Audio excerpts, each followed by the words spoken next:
The Change Lab is a studio-based inquiry module that locates Global Citizenship Education within the heart of learning in the Professional Master of Education programme here in the School of Education in the National College of Art and Design. Group work is integral to what they do, so we introduce the concept of the Pause for Thought notebook. We ask them to focus on 3 key areas in relation to their practice as artists, the materials they use, and then also their experience of the space. So the Pause for Thought notebook is an artefact in itself, and it is in constant dialogue with the artworks that they're creating within the space when they're responding to a range of social justice, human rights and environmental themes. So the notebook is very much a space of reflection, and it demonstrates this continual cycle of inquiry where they're documenting their research process. They're also thinking about the educational encounters that they're having within the space.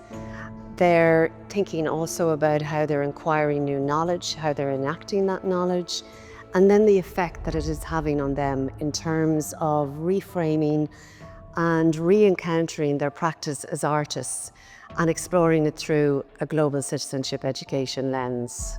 We found the notebook to be a really good kind of reflective space for us to kind of continue our research and explore different materials as well. One thing we kind of struggled with would be letting go of ideas and moving on and actually collectively turning the page together. So doing that was a bit of a challenge, but I think learning to do that in the process made us stronger as a group.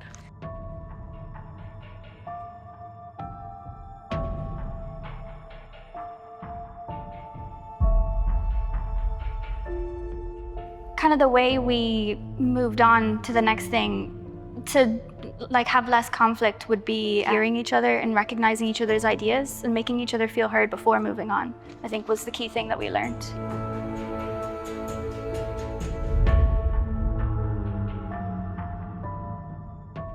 For us, as part of our project, it was really important to have that outside audience engagement. So we would collect letters and data from Google Forms. The notebook became a place for us to collect all of that data, to be able to pause and look back and reflect on similarities that kind of came up and the aspects of the housing crisis that arised from the information that we had gathered.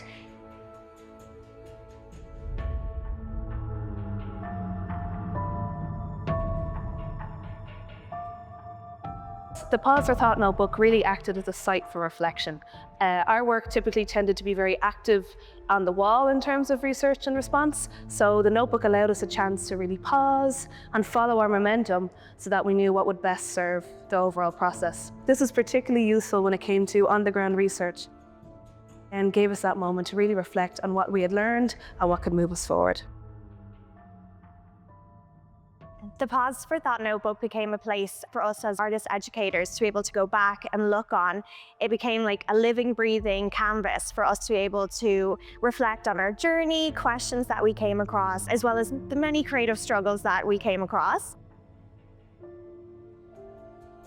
We asked them to think about their practice as artists who are becoming teachers and to move beyond that concept of an individualized practice and to start thinking about their practice as much more participatory and collaborative.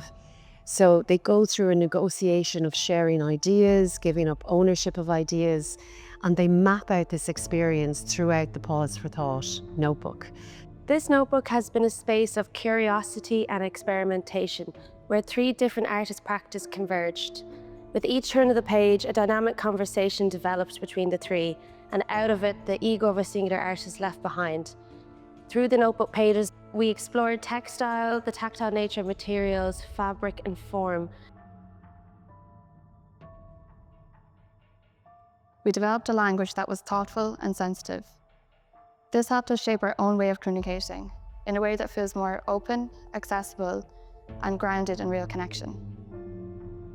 It really kind of made that really important to me to kind of realize this is what our students are going to go through. This is the experience that they might feel. And to kind of know that I've been through that recently, I think is going to be really strong. So how can they work together? How can they collaborate? How can they solve problems? How can they be democratic? How can they show respect for each other? I think that's what I really took from the experience of working with the Pause for Thought, looking at myself and looking at my group.